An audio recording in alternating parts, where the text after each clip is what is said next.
13절부터 마지막 절까지 말씀을 같이 보시겠습니다. 로마서 7장 13절에서 25절까지 말씀입니다.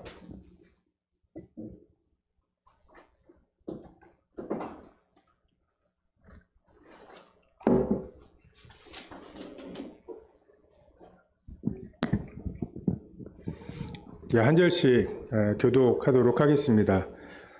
제가 먼저 읽겠습니다. 13절입니다. 그런즉 선한 것이 내게 사망이 되었느냐? 그럴 수 없느니라. 오직 죄가 죄로 드러나기 위하여 선한 그것으로 말미암아 나를 죽게 만들었으니 이는 계명으로 말미암아 죄로 심히 죄 되게 하려 함이라.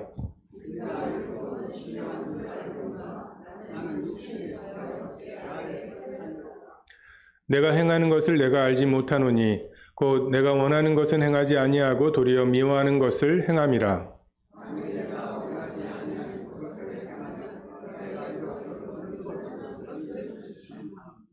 이제는 그것을 행하는 자가 내가 아니요 내 속에 거하는 죄니라.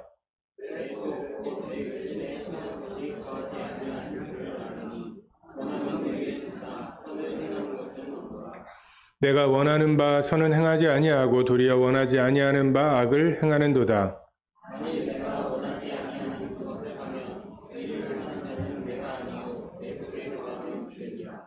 그러므로 내가 한 법을 깨달았노니 곧 선을 행하기 원하는 나에게 악이 함께 있는 것이로다.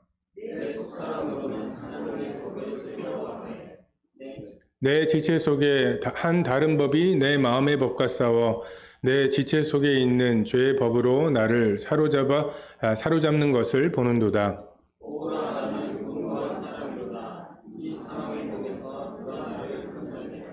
우리 주 예수 그리스도로 말미암아 하나님께 감사하리로다. 그런즉 내 자신이 마음으로는 하나님의 법을 육신으로는 죄의 법을 섬기노라. 로마서를 전체적으로 보면 소나 돼지 또는 닭을 잡을 때에는 힘만 있으면 되죠. 그냥 이렇게 목을 치더라도 특별히 어느 곳을 딱 쳐야 되는 게 아니라 그냥 힘있게 치면 어딜 쳐도 죽는. 근데 뇌수술을 하는 것은 좀 다르죠. 그냥 뇌가 아프다고 하면 뇌를 드러내면 안 아프긴 하겠지만 죽잖아요. 그러니까 뇌 수술을 하는 것은 정말 잘라내야 될 것과 그렇지 않을 것을 굉장히 섬세하게 구별을 해야 되는 것이고, 그래서 굉장히 소나 닭을 잡는 기술보다는 훨씬 더 많은 훈련이 필요합니다. 마찬가지로 우리 신앙에 있어서도 그건 완전히 악이야, 그건 내다 버려, 이렇게 좀 이렇게 선과 악이 막 꽉 분명해가지고서 그냥 그것은 완전히 갖다 버리면 되고 이건 언제나 옳고 이런 것을 원합니다. 학교에서 학생들도 그냥 그런 쪽집게 가외를 원해요. 이건 무조건 맞는 거야 하면서 이제 그렇게. 근데 그렇게 해서 몇 년 이건 무조건 맞는 거야라고 이해하지 못한 채 그냥 외워서 답을 맞추는 애들이 생기기 시작하면 이제 평가원에서 또 그런 애들이 틀릴 만한 문제를 출제를 합니다. 그렇게 외워서는 풀지 못하게끔 만들죠. 어쨌든 수학 능력을 기르려고 하는. 근데 우리도 우리의 신앙생활을 좀 단순하게 하려고 하는 욕심들이 있고, 그래서 율법에 대해서, 유대인들에 대해서, 그리고 세상 사는 것에 대해서 그건 이런 거야, 무조건 이런 거야, 이건 이런 거고, 이걸 그냥 무조건 외울 고민하거나 이럴 필요도 없이 그냥 그렇게 하고 싶어 합니다. 이거는 창세기 3장에 나오는 대로 생명나무와 선악을 알게 하는 나무가 동산 중앙에 있었는데 하나님께서 선악을 알게 하는 나무의 열매를 먹지 말라고 하셨죠. 근데 그것을 아담이 하와에게 동산 중앙에 있는 동산 중앙을 봉쇄합니다.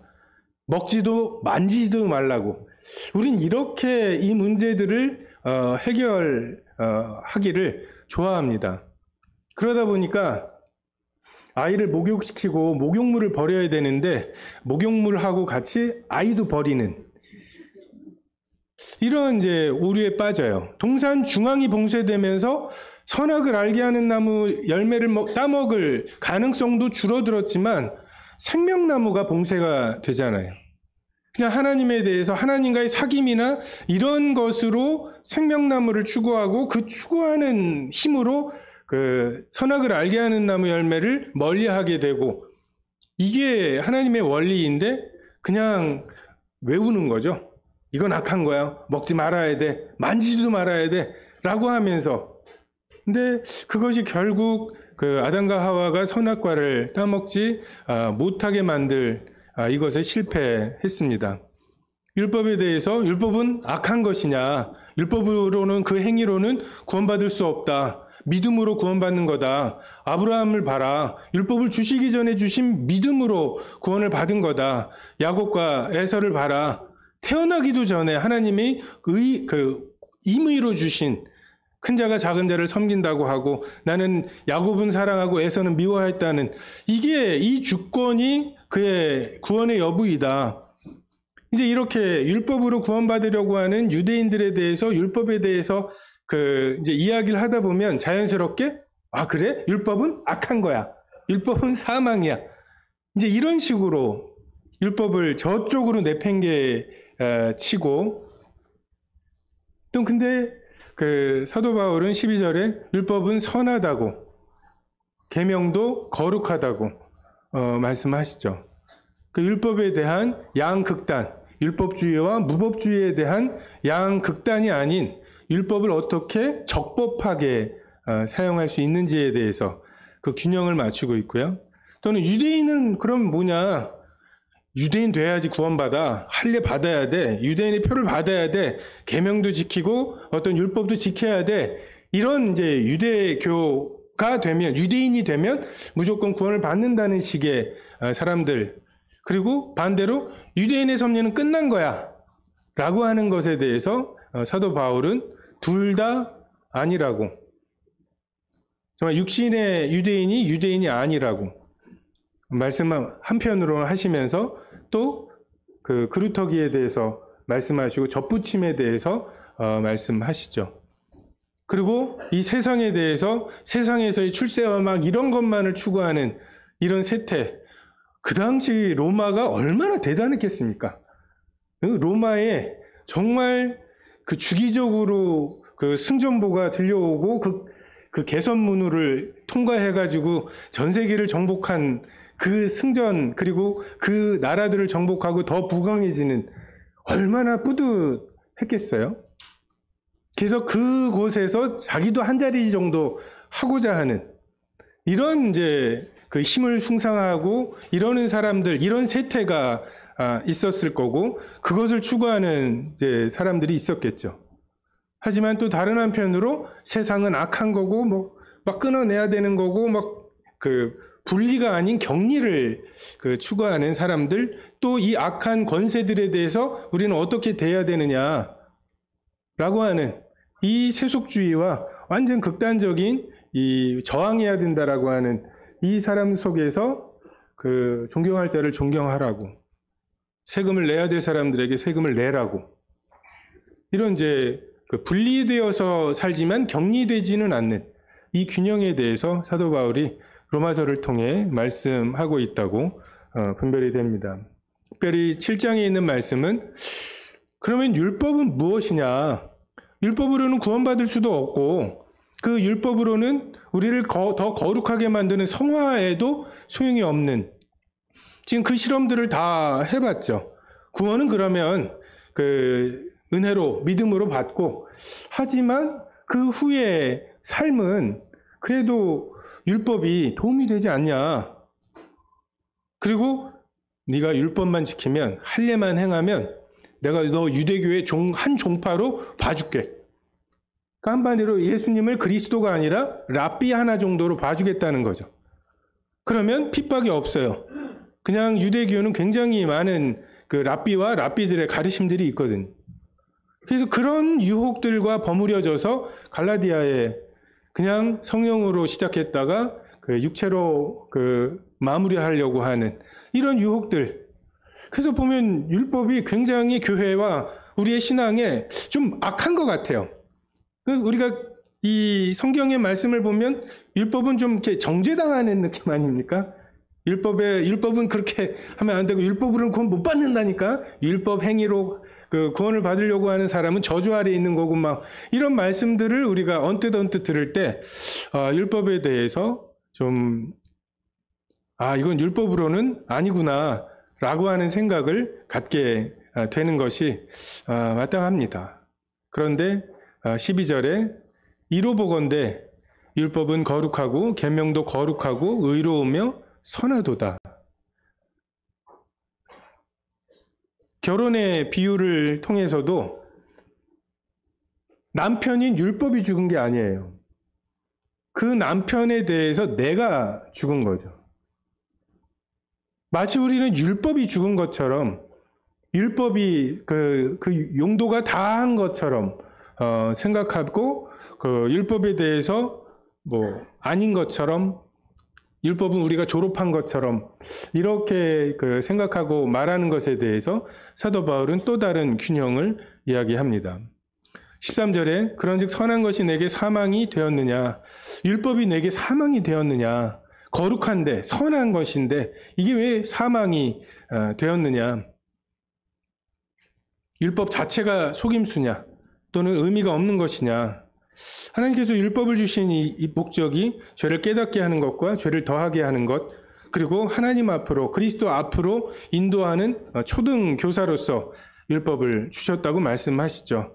그리고 우리는 갈라디아서 2장 19절에 나오는 대로 우리가 율법으로 말미암아 율법에 대하여 죽어야 하죠. 그래야 그 그리스도와 연합하여 죽고 그리스도와 연합하여 살아나는 이 거듭남의 삶을 경험할 수 있습니다. 그리스도의 몸으로 말미암아 우리는 율법에 대하여 죽임을 당하고, 그래서 사망에 이르지 않게 율법이 내게 죽어서 망하는 이것이 되었느냐, 사도 바울은 그렇지 않다고 이야기합니다. 오히려 이 땅에서 내가 율법으로 말미암아 나의 한계를 분명하게 인식하게 될 때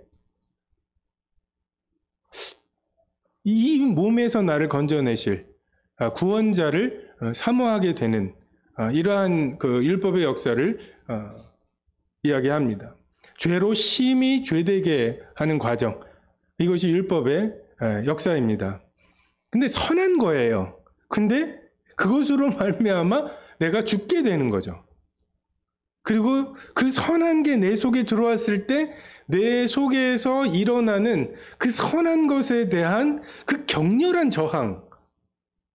아니, 악한 게 들어왔을 때에는 악하니까 그럴 수 있는데 정말 지극히 선한 하나님의 율법이 내게 이래라 저래라 말씀하실 때 그것에 대해서 내 마음에 조금도 순종하고자 하는 마음이 없는 나의 마음 상태가 이 율법을 통해 드러나고, 그래서 죄를 범한 정도의 죄인이 아니라 내 속에 그 율법, 하나님의 법, 하나님 자체를 싫어하는, 죄로 심히 죄가 되는 이러한 역사를, 깨달음을 율법을 통해 알게 됩니다. 우리는 율법적이라는 말을 그냥 굉장히 잘 드는 칼처럼 사용하는 경우들이 있죠. 그냥 부담되는 거 하기 싫으면 너무 율법적인 것 같아. 매일 아침 큐티를 해? 너무 율법적인 것 같아. 어떻게 암송을 그렇게 하면서 조금 마음에 그냥 평안함이 없다는, 그냥 마음에 평안함이 없어요. 뭐 이러면서, 이게 성경의 가르침인가요? 평안함이 없으면 그냥 그게 면제가 되는 건가요? 내 마음의 평안함, 내 마음에 느끼는 평안함이 정말 선악에 대한 기준이 되나요? 그럼 우리가 평안함을 느끼는 걸 한번 보세요. 언제 평안함을 느끼나? 그건 정말 선한 것들이어서 평안함을 느끼나요?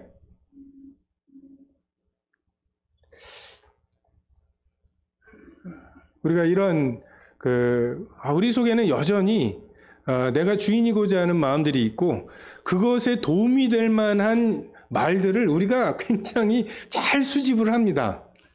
그래서 그걸 가지고 성경적으로 반박을 하죠.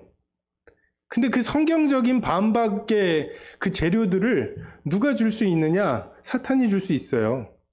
예수님을 유혹할 때에도 성경을 인용해서 천사들이 너의 발을 땅에 부딪히지 않게 할 거라고.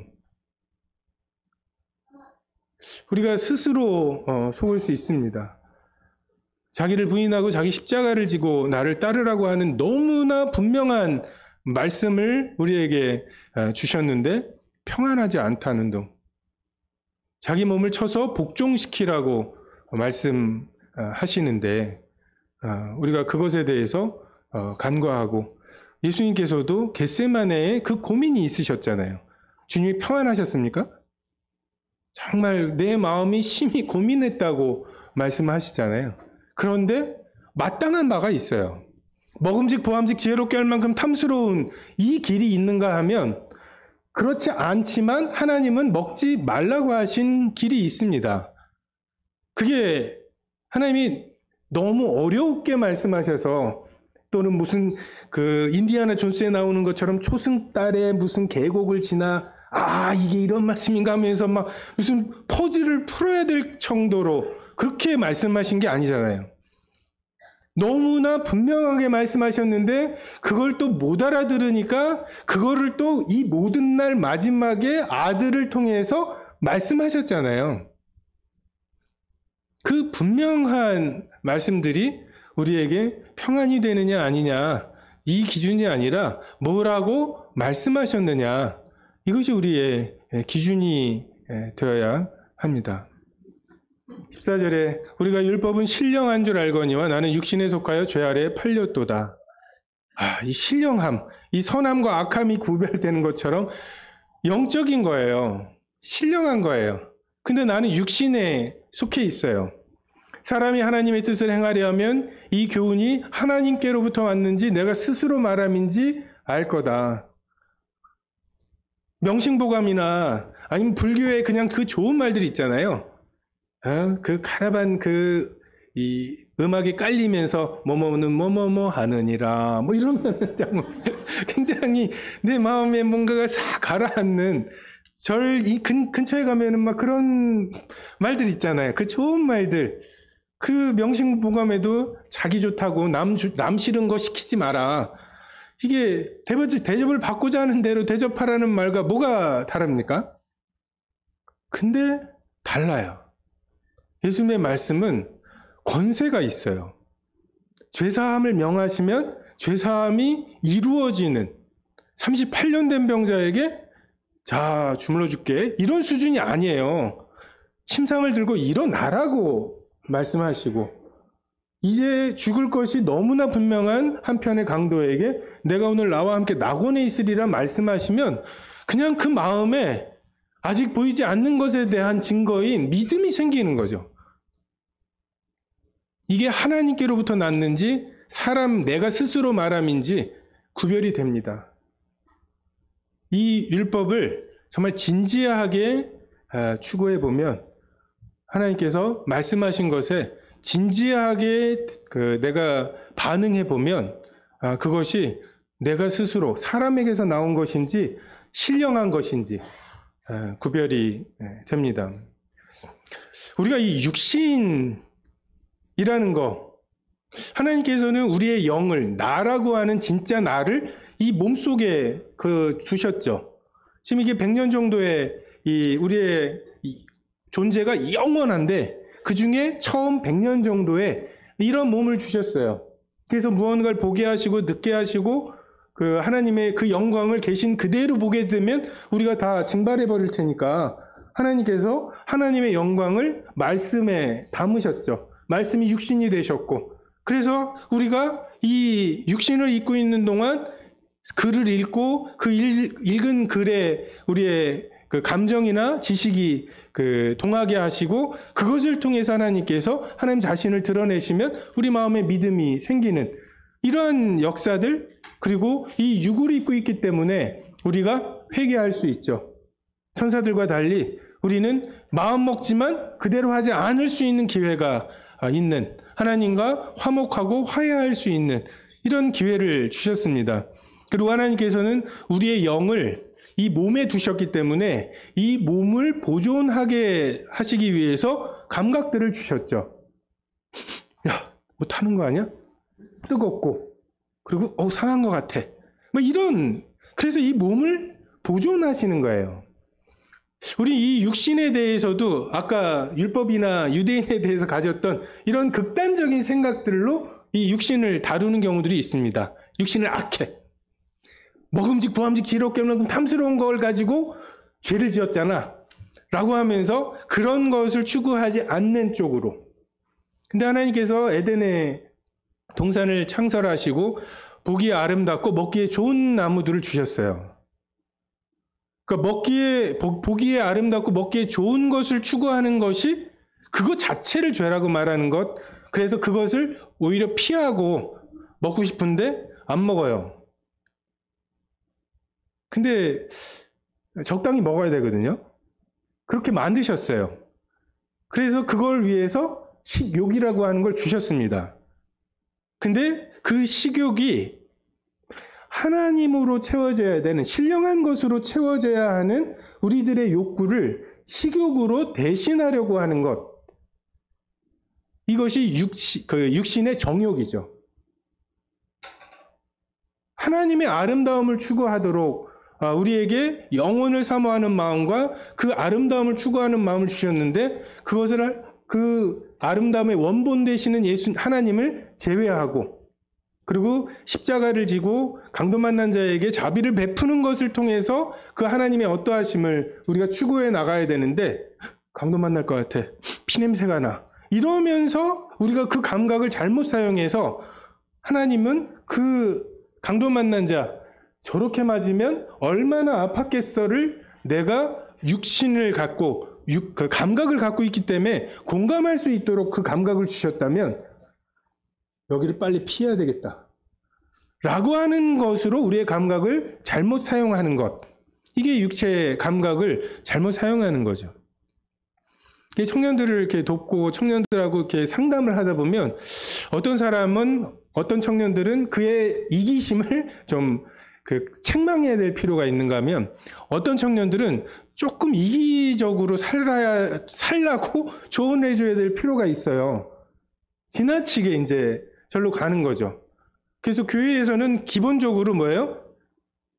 이타적으로 살라고 많이들 얘기하잖아요. 근데 신기한 건 이기적으로 사는 사람들은 거봐 좀 이타적으로 살아들 나한테 뭐 이런 식으로 날 좀 사랑하고 뭐 이런 식으로 받기 때문에 그 말씀이 별 영향을 못 끼쳐요. 근데 이미 이타적으로 사는 사람들이 맞아. 내가 좀 더 이타적이었어야 되는데 뭐 이런 거 있죠. 그래서 일찍 온 사람들이 요즘 너무 늦어 막 이런 책망을 꼭 일찍 오는 사람들만 듣고 늦게 오는 사람들은 그 책망마저도 못 듣는 이런 모순이 이 부익부 빈익빈의 모순이 있어서 그 착한 사람들이 오히려 책망을 받는. 근데 이 몸을 하나님이 보존하게 하시기 위해서 주신 그런 감각들을 우리가 적법하게 잘 좀 균형 있게 살아갈 필요가 있습니다. 대학도 그냥 하나님이라면 나에게 드신 뜻이 있을 거라고 하면서 그냥 나는 이과인데 문과 쪽으로 어떻게 하나님 부르실 것 같고 난 추운 거 싫은데 꼭 추운 데로 보내실 것 같고 막 이런 이제 하나님의 뜻을 분별하는 게 나는 추운 거 싫고 그래서 나는 그럼 따뜻한 곳으로 사역지를 좀 찾아볼까? 이러면 하나님의 뜻에 좀 이렇게 거역하는 하나님이 보여주신 뜻에 거역하는 것 같고 좀 힘들고 막 그런 곳으로만 하나님이 인도하실 것 같은. 하나님이 임의로 먹으라고 하신 것 중에 오늘 하루 제일 먹기 싫은 것을 골라 먹는 게 하나님의 뜻일까요? 보기에 아름답고 먹기에 좋은 것. 근데 그게 하나님이 먹지 말라신 것이 아니면 그 가운데에서 나의 지혜로 최선을 가지고 하면 됩니다. 다만 여기에서 사도 바울이 나는 육신에 속하였다고 하는 말은 이 육신의 욕구들을 가지고는 하나님의 법에 순종하고자 하는 소원이 조금도 생기지는 않는다는 거예요. 우리가 막 착한 사람도 있고 뭔가 훈련받은 사람들도 있고 하죠. 그리고 어떤 문화는 문화 자체가 그냥 선량한 문화들이 있죠. 불교 문화권들이 굉장히 그런 좀 선량함이 있다고. 근데 그런 선량함들을, 그 선함들을 잘 모으면 그 하나님의 법에, 하나님의 기준에 도달할 만한 무언가가 만들어지느냐? 그렇지는 않아요. 이 육에 속한 것과 신령한 것 사이에는 구렁이 있습니다. 육으로 난 것은 육이에요. 영으로 난 것이 영이고, 그 태어남 자체가 일어나지 않을 때 우리의 이 60쪽의 세포는 그 산소 농도가 조금이라도 줄어드는 거 이거 싫어합니다. 그래서 어디 걷거나 이러는 것보다는 엘리베이터 타고 올라가는 걸 좋아하고요. 이 몸을 보존해야 되니까 하나님 그렇게 주신 거예요. 근데 우리가 이런 것들을 잘 모으면 내 속에 부처가 있어서 그걸 잘 갈고 닦으면 그 신령한 하나님의 법에 도달할 수 있다? 이것은 아니라고 말하고 있습니다. 그래서 우리가 이 육신 속에, 육체 속에 살고 있다. 앞으로도 우리 죽을 때까지 이 육체 속에, 육신 속에 살 거예요. 이 육신의 정체와 이 균형에 대해서 우리가 한번 좀 고민해 볼 필요가 있습니다. 오히려 하나님의 그 풍성하심을, 하나님이 임의로 먹으라고 하시고 그 뱀같이 지혜로우라고 하시는 영역들에 대해서 우리가 그냥 비둘기처럼 순결하게만 하면 되는 것처럼, 물은 위험하니까 물과 굉장히 멀리 떨어진 곳에서 살아가는 것으로 우리가 되게 안전하다라고 하는 생각을 하는데, 그 하나님의 그 풍요로움, 이것을, 그 광대하심을 우리가 놓치고 있을 수 있다고 생각이 됩니다. 15절에 내가 행하는 것을 내가 알지 못하노니 내가 원하는 것은 행하지 아니하고 도리어 미워하는 것을 행함이라. 만일 내가 원하지 아니하는 것을 행하면 내가 이로써 율법이 선한 것을 시인하노니 이제는 그것을 행하는 자가 내가 아니요 내 속에 거하는 죄니라. 하나님께서 세상을 창조하실 때 계속 창조하시는 게 나누시죠.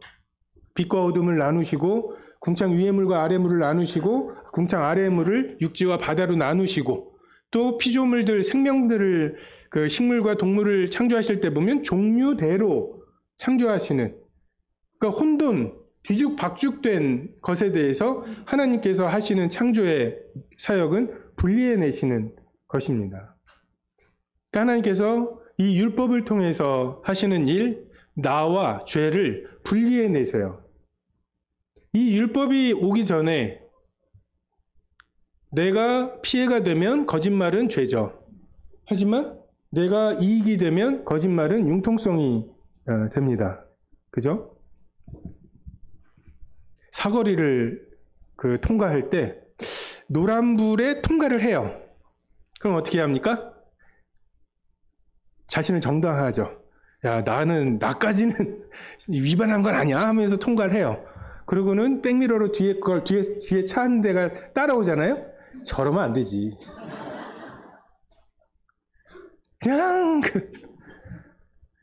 그러니까 그냥 나 나름대로 착하게 사는 거예요.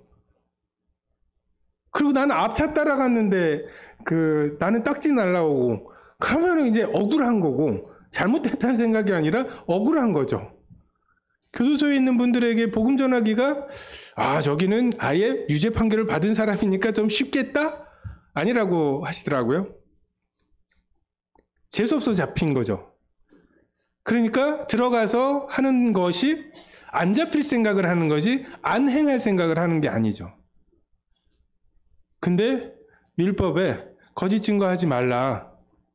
이게 명시가 되면 나에게 이득이 되든 또는 해가 되든 거짓 증거는 죄라고 하는 게 드러나는 거고, 그것을 통해서 그럼 이것도 죄야? 라고 하는, 그러니까 내 속에서 나는 나를 너무 사랑해요. 예수님께서 내가 너희를 사랑한 것 같이라는 새로운 계명, 새로운 기준을 주시기 전까지 우리에게 주신 최고의 기준은 내가 나를 사랑하는 것처럼, 내 이웃을 내 자신처럼, 이게 최고의 기준일 만큼 우리는 우리 자신을 너무 사랑합니다. 그래서 나랑 약속하는 것만큼 허무한 게 없죠. 나 이제 오늘부터는 다이어트 할 거야. 이거 옆 사람한테 얘기해야 돼요. 그리고 뭐 돈 5만 원을 맡기고 내가 뭐 먹는 거 보면 그 5만 원 너 가져. 뭐 이렇게까지 하지 않고 내가 나 자신에 대해서 약속을 하면, 그리고 아침 난 6시까지 일어날 거야. 그러면 6시까지 일어나려고 하는 나와 아니야 괜찮아 너 그럼 죽어 막 하는 그 나를 너무나 아끼는 나가 그 서로 싸우는데 둘의 목표가 똑같죠. 좀 더 자려고 하는 이 목표가 똑같기 때문에. 근데 죄와 완전히 연합되어서 죄의 생각이 곧 나의 생각인, 그래서 너무나 평화로웠어요. 언제까지요? 신령한 것, 선한 것이 내 마음에 오기 전까지. 근데 들어버렸어. 수근수근을 하지 마라. 이게 들으면 안 됐는데 들어버렸어. 이게 들어가지고서 그 말씀이 그냥 잊어져 버리거나 그냥 새가 쪼아갔으면 모르는데 이게 심겨버렸네요. 그럼 어떻습니까? 거추장스러워요. 걸리적거리고 내가 일상적으로 해왔던 것들이 이것도 하면서 내 마음에 그 죄가 있고 마땅히 어떻게 해야 되는지를 알죠. 내가 무엇을 좋게 여기고 무엇을 미워해야 되는지는 지식적으로 압니다. 근데 내가 원하는 것은 행하지 아니하고 원치 아니하는 것, 도리어 미워하는 것을 행하는, 우리는 선하게 그 기준만 분명하면 될 줄 알았어요. 이건 선한 거야, 이건 악한 거야 라고 하는 것이 분명하면, 내 이웃이 누군지 이웃의 경계가 분명해지면 우리가 그대로 하면 되지 뭐.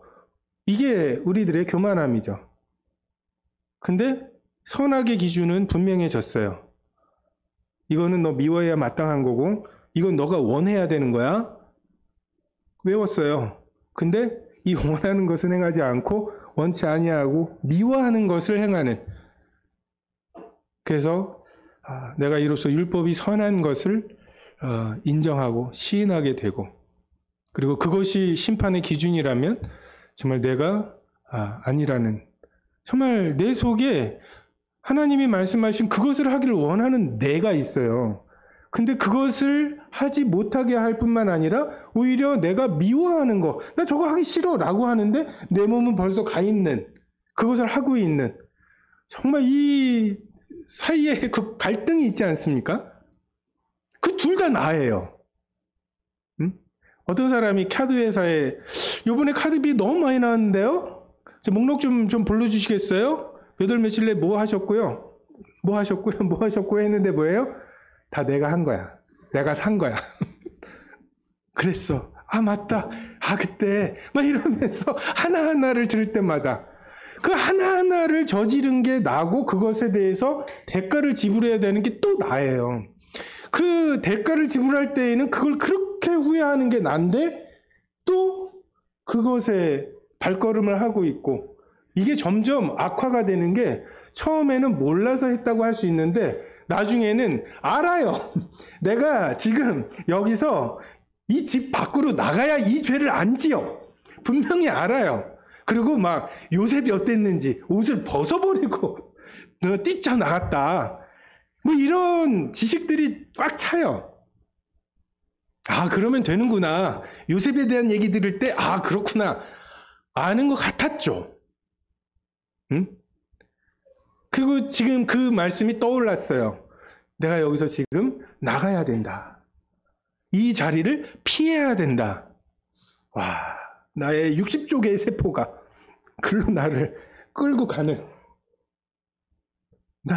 안 돼요 라고 하는 나와 그 죄로 나를 끌고 가는 나, 그 두 나가 있는, 그리고 그게 내 속에 거하는 죄라는, 나와 죄를 하나님이 분리해 내시는, 지금 아담에게서 하나님이 하와를 이끌어내셨죠.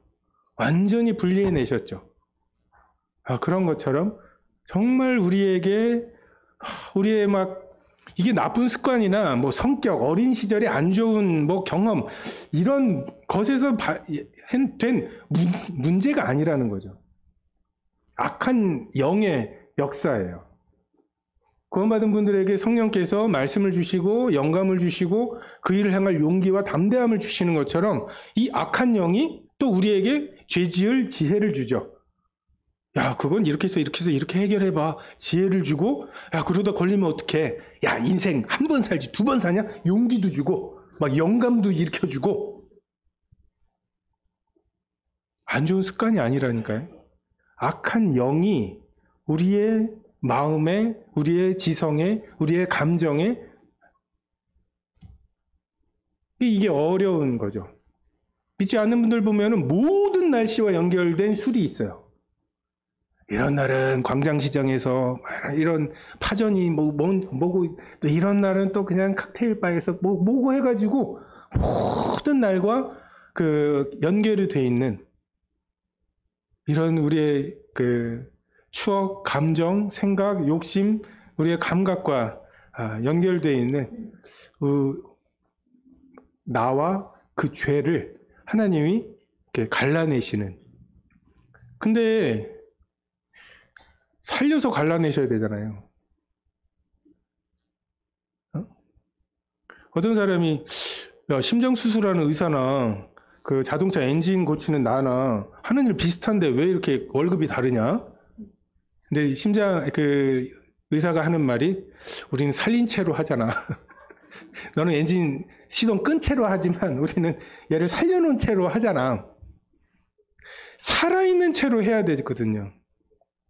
죄인임을 막 이야기해야 되는데 그래서 진짜 죽으면 어떡해요? 그 죄책감에 막 무너지고 이렇게 하면 어떡해요? 산채로 그 수술을 해야 돼서 이렇게 복잡한 거예요.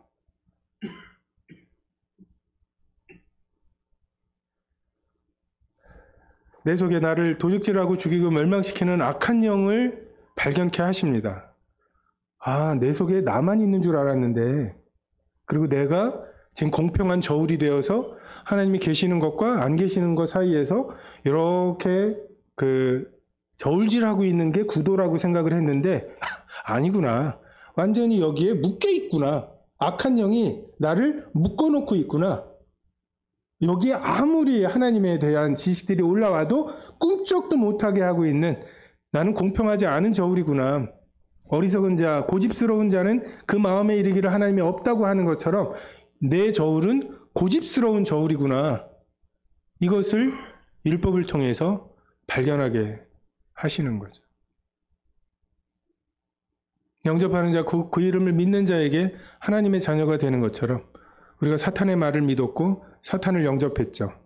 그래서 사탄의 자녀가 되어서 우리는 가만히 놔두면 악한 열매를 맺습니다.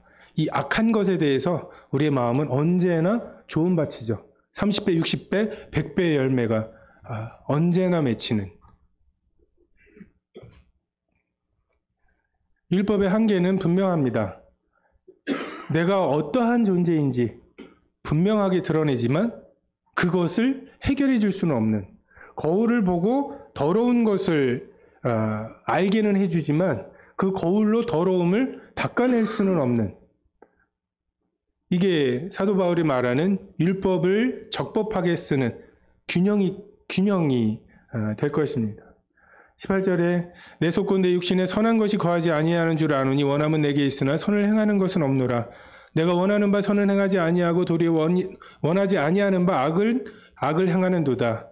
만일 내가 원하지 아니하는 그것을 하면 이를 행하는 자는 내가 아니요 내 속에 거하는 죄니라. 내 속에 죄가 있다.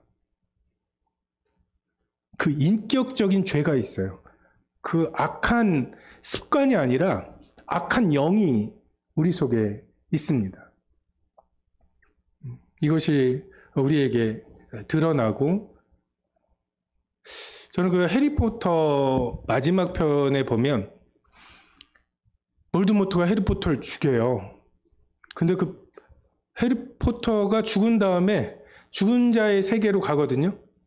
근데 거기에서 보면 해리포터 속에 있던 그 악한 볼드모트라는 그 생명의 조각이 그 쪼그려서 죽어 있는 모습이 보입니다.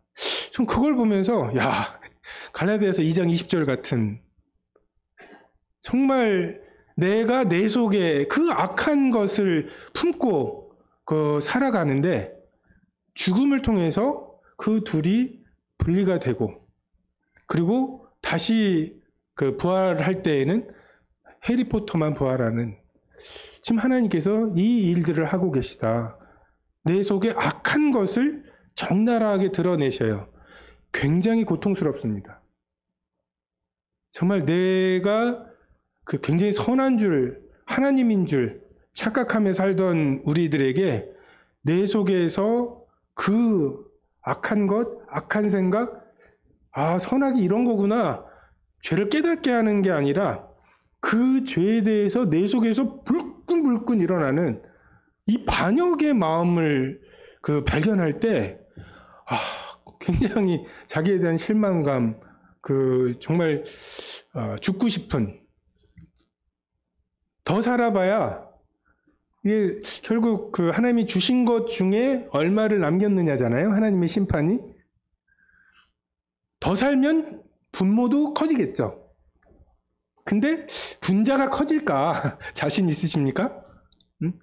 앞으로 살아가면서 좀 더, 지금까지는 10번 중에 한 3번 정도 타율이 한 3할 정도 되는데, 앞으로 기회가 더 주어지면 나의 타율은 점점 커질 거야. 그럴 것 같지 않은, 제가 볼 때 이게 예수님 맞을 준비인 것 같아요. 예수님이 이 땅에 오셨을 때 예수님 맞을 준비가 되었던 사람들은 자기가 얼마나 죄인인지, 내가 가서 눈물로 그분의 발을 씻어 드려야 되겠다. 이거는 받아주시겠다. 심판하러 온 게 아니라 구원하러 왔다고 하는 예수님의 말씀이, 그게 복음이 된 사람들. 죄인과 세리들과 식사하신다는 소문이 그렇게, 그럼 나도 받으시겠네. 간중에 잡힌 여자에게 했던 말들, 야, 메시아하면 그렇게 하면 되겠어? 영하냐?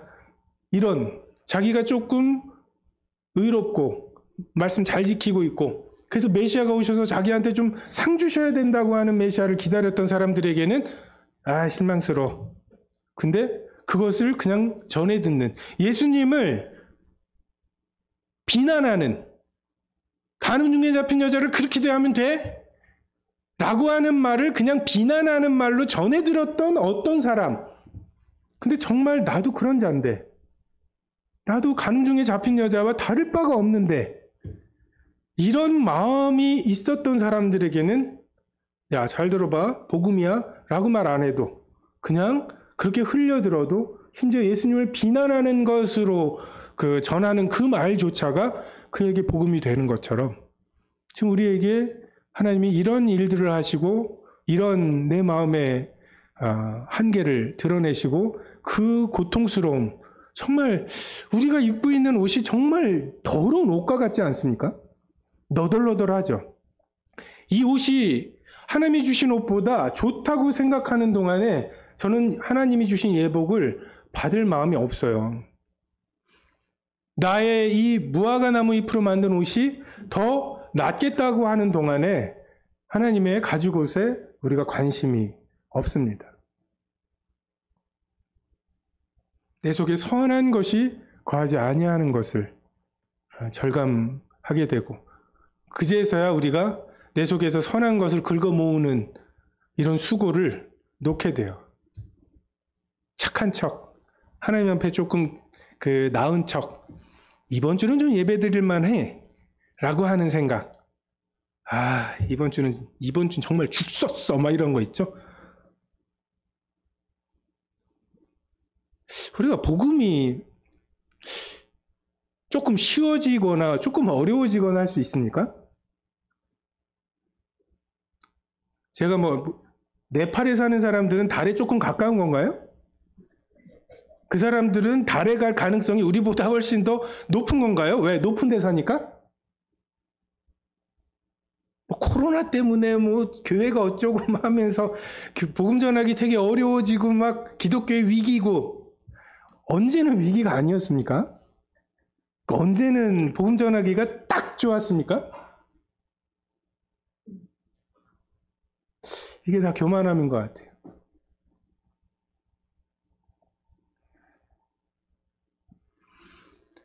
(21절에) 그러므로 내가 한 법을 깨달았노니 선을 행하기 원하는 나와 함께 나에게 악이 함께 있는 것이로다. 내 속 사람으로는 하나님의 법을 즐거워하되 내 지체 속에 있는 다른 한 법이 내 마음의 법과 싸워 내 지체 속에 있는 죄의 법으로 나를 사로잡는 것을 보는도다. 내게 있는 지킬 박사와 하이드 씨가 분리가 됩니다. 정말 박사로서 사람들 앞에 그 고상한 척하는 나와 정말 극악하게 비할 데가 없는 이 하이드 씨가 내 속에 있다는 것을 발견하고, 근데 그 지킬 박사와 하이드 씨 그 소설에도 보면 결국 양쪽을 왔다 갔다 하던 지킬 박사와 하이드 씨가 결국 하이드 씨로 갑니다. 그러면서 지킬 박사가 나의 모든 재산과 이런 걸 하이드 씨에게 주라, 뭐 이렇게 유언을 하죠. 지킬 박사는 사라지고 정말 내가 죄의 법 아래로 사로잡혀 가는 걸 가고 싶지 않아요. 근데 어느덧 그걸 행하고 있고, 어느덧 그 생각과 그걸 하고 있고, 저지르고 나서는 엄청 후회하지만 저지르기 직전까지는 죄를 변호하면서 하나님과 싸우고 있는 나 자신. 근데 그게 둘 다 나예요. 그게 둘 다 나예요. 지난 한 달 동안 카드 긁은 것도 나고, 그걸 갚아야 되는 게 나고. 24절에 오호라 나는 곤고한 사람이로다. 나는 파선한 사람이로다. 이 사망의 몸에서 누가 나를 건져내랴.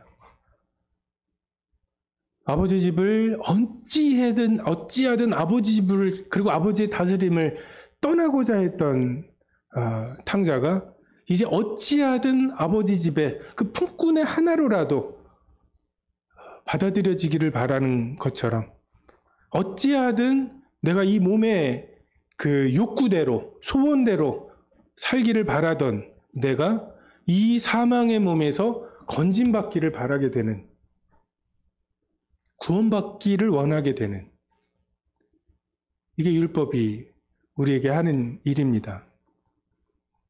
이게 구도자들에게만 아니라 성도들에게, 이 7장의 고백은 성도의 고백입니다. 내 속에 선한 것이 거하고 내가 원하는 것이 있고 원치 아니하는, 미워하는 것이 있는, 이것이 성도의 경험이고 성도의 고백입니다.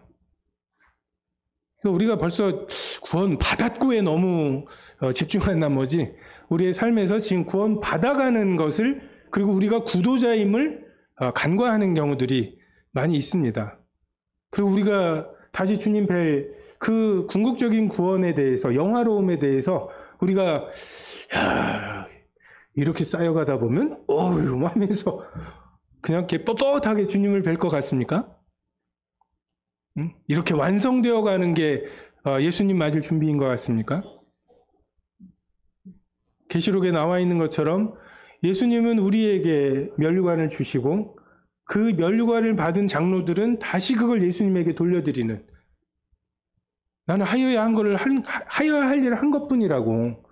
아니, 청소 내가 어질렀으니까 청소한 거고, 우리가 애찬 먹은 거고, 뭐 우리가 따뜻해야 되고 시원해야 되고 밝아야 되고, 그래서 우리가 헌금해가지고 그걸로 다 우리가 정말 한 푼도 예수님에게 드리는 건 없어요. 한 푼도 하나님이 쓰시는 건 없어요. 다 우리가 알뜰하게 쓰는 거죠. 그것에 대해서 하나님이 네가 이렇게 즐겨냈다고, 그것에 대해서 그 멸관을 주실 때 그거 다 우리가 먹고 입고 쓴 거예요. 그 설거지도 다 내가 먹은 거 설거지 한 거죠 뭐, 라고 서로가 그 상을 미루는 거. 이게 좀 하나님께서 우리에게 이루고자 하시는 그런 일들입니다. 우리 주 예수 그리스도로 말미암아 하나님께 감사하리로다. 그런즉 내 자신이 마음으로는 하나님의 법을, 육신으로는 죄의 법을 섬기노라. 8장에 그 승리의 환희가 있기 전에 우리 마음에 율법으로 말미암아 율법에 대하여 죽는, 그래서 그리스도의 죽음이 곧 나의 죽음인 그 코에 생기를 불어넣으셔야 생명이 되는, 욕심이 잉태해서 죄를 낳죠. 마찬가지로 신령한 것에, 그러니까 사단이 우리에게 어떤 욕심들을 주는데 믿음의 방패로 지금 막고 있잖아요. 근데 내 속에 맞아 라고 하는 그런 부분이 있으면 걔가 문을 열어요. 그럼 사탄이 그 속으로 들어오죠.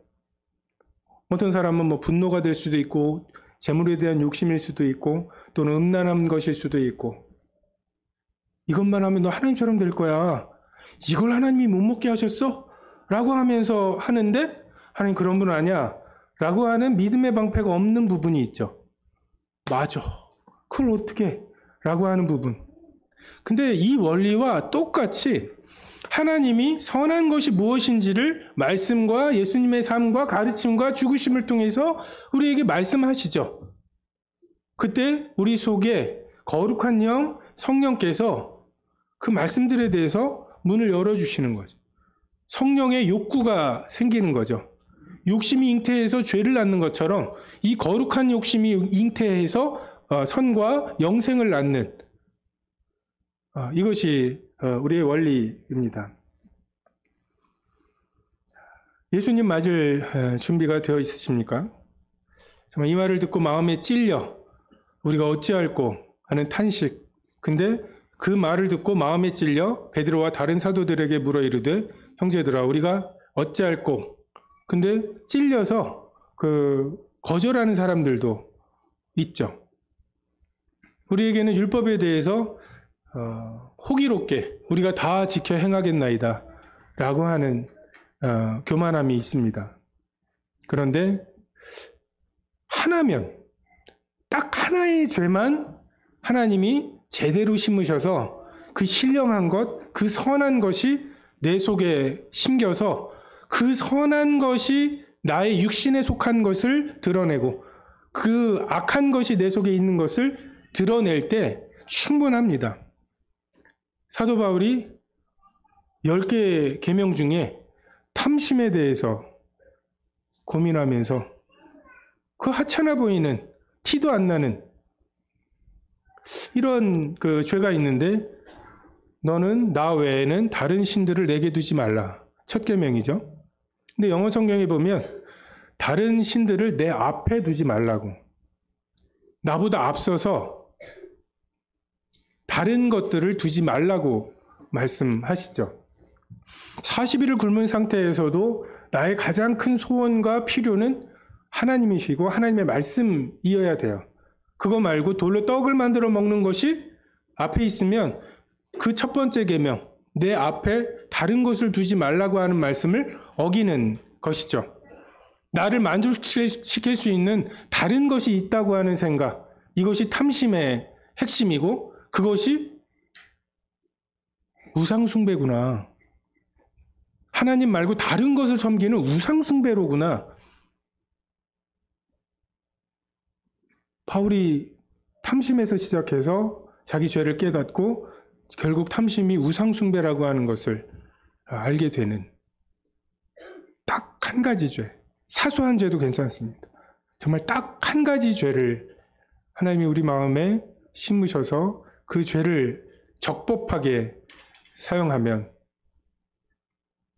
하나님께서 하고자 하시는 그 일들을 이루실 것입니다. 율법은 사람이 그것을 적법하게만 쓰면 선한 것임을 우리가 아노라. 율법이 죽은 것처럼 생각하시면 안 됩니다. 우리는 율법에 대하여 죽은 것이고 하나님께서는 율법의 완성이신 예수님을 통해서 우리에게 율법을 주셨어요. 이제는 우리가 10개의 계명 중에 이번 주에는 7개밖에 못 지켰어 라고 하는 식으로 죄책감을 갖게 되는 게 아니라 예수님은 이러신 분인데 그 예수님의 인격 앞에서 우리가 우리의 제한을 한계를 느끼는 거죠. 예수님의 저 삶이 심판의 기준이라는 것에 대해서 우리가 좌절하게 되는,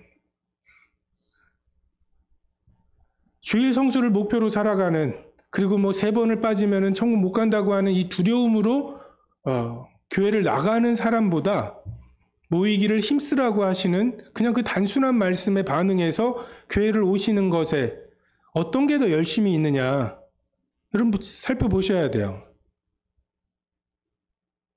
자의적으로 코로나가 우리에게 좀 그런 것들을 해놓은 것 같아요. 빠질 수 있는.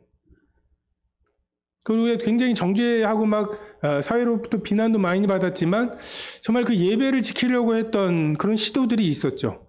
왜 예배를 못 드리게 국가가 그럴 수 있나? 이런 고민들.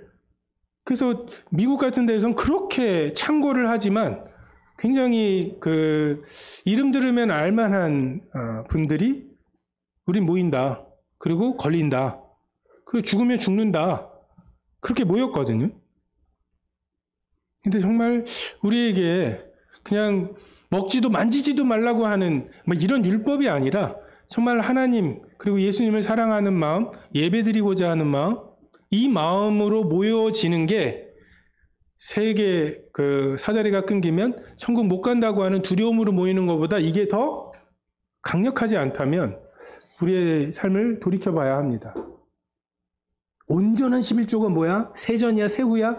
이런 것들에 대해서 온전한 11조를 드리면 창고에 쌓아둘 곳이 없이 복을 주시지 않나 보라고, 그러니까 복 받으려고, 또는 최소한 해코지는 당하지 않으려고 하나님에게 괜히 11조 떼어먹었다가 나중에 더 크게 당해 이러면서 그렇게 하는 사람들에 비해서 인색함으로나 억지로 하지 말고 마음에 정한 대로 하라고, 하나님은 즐겨내는 자를 사랑하신다고, 이 은혜의 법에 따라서 여러분이 마음에 정하신 금액이 있는데 그것이 11조만도 못하다면 여러분 다시 한번 생각해 보십시오. 로마가 그렇게 전 세계를 정복할 수 있었던 이유 중에 하나가 11조예요. 로마한테 정복당하면 10분의 1만 내면 된대. 그럼 우리가 뭐하러 싸우겠어? 굉장히 은혜로운 조세의 법에, 근데 정말 즐겨내는 자를 사랑하시고 내 마음에 즐거움이 있는 그 금액을 여러분이 하나님 앞에서 고민해 보십시오. 율법이 사라졌으니까 내 마음에 평안한 대로 한다고 결국은 내가 선악의 기준이 되겠다고 하는 이러한 기준으로 사지 마시고 하나님의 무한한 사랑을 목표로 정말 그걸 기준으로 살아가시고, 그래서 나의 곤고함을 발견하시고 이 정도로 충분하다고 하는 그 자만의 유혹으로부터 벗어나시고, 그래서 우리가 이 정도 죄를 짓고 그래서 하나님 앞에서도 할 말이 없죠. 그리고 성도들 앞에서도 할 말이 없죠. 어떻게 성도가 저래? 라고 하실 수 없죠. 그게 하나님이 하시는 일이에요. 우리가 그 정도 죄를 짓고 그 정도 하나님 앞에 죄송하니까 우리가 그냥 하나님 앞에 또는 성도들 앞에 입찬 소리 못하고 그래서 하나가 될 수 있는 거죠. 제가 청년 때 아이들을 얼마나 정죄했는지 몰라요. 그리고 그 아이 키우는 엄마들이 있죠? 데려나가서 진짜 따끔하게 한 대 때리면 고쳐질 텐데 저걸 왜 저렇게 질질 끌고 입찬 소리를 했는데, 제가 애 키우면서 보니까 우리 애 떠드는 게 안 들려요. 떠드는데 안 데리고 나가는 게 아니라 안 들려요. 다 이해가 돼요. 그리고 남의 자식 떠드는 것도 그래도 시끄러운데도 데리고 들어와서 예배를 드리려고 하는 게 또 얼마나 이런 마음이 자기가 그렇게 겪고 아니구나라고 하는 교훈을 받아야, 죄 안 짓고 거룩하게 사는 것도 참 대단한 거죠. 근데 죄 안 짓고 거룩하게 살면서 남 정죄하지 않는 거, 이건 참 힘든 일 같아요. 그리고 정말 하나님을 기준으로 예수 그리스도께서 하나님을 사랑하신 것, 예수 그리스도께서 이웃을 사랑하신 것을 기준으로 내가 잘 살고 있는지를 돌아볼 때, 내가 십계명을 기준으로 다른 사람을 기준으로는 뿌듯해할 수 있어도 그 기준 앞에서는 그럴 수 없는 은혜가 필요한, 그래서 내가 은혜 받는 걸 기뻐하면 남들 은혜 받는 것도 기뻐할 수 있는, 이것이 하나님께서 율법을 주시고 율법을 적법하게 쓰라고 하신 것이라고 생각이 됩니다. 7장의 고민이 없이는 8장의 환희가 없습니다. 기도하겠습니다.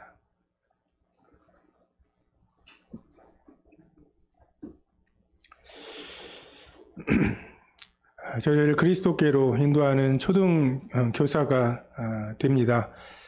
저희 속에 악한 실체를 드러나게 하시고 나 말고 다른 무언가가 내 속에 있음을 깨닫게 하심으로 참 이 사망의 몸에서 건져주시기를 바라게 하십니다. 저희로 율법에 대해 하나님이 주신 법대로 적법하게 사용하게 하시고 율법의 완성이신 그리스도를 기준으로 살아가게 해 주시기를 간절히 구하며 이 모든 우리 주 예수 그리스도의 이름으로 기도했습니다. 아멘.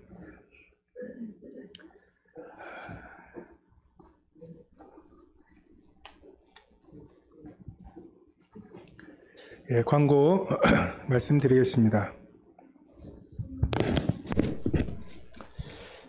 서대문교회를 방문해 주신 성도님들을 소개하도록 하겠습니다. 광교 남부교회에서 이정배 형제님과 백은희 자매님, 그리고 이지민 자매, 그 이석 형제님 그 아드님이시죠? 잠깐 일어서 주시면 박수로 환영하겠습니다. 네.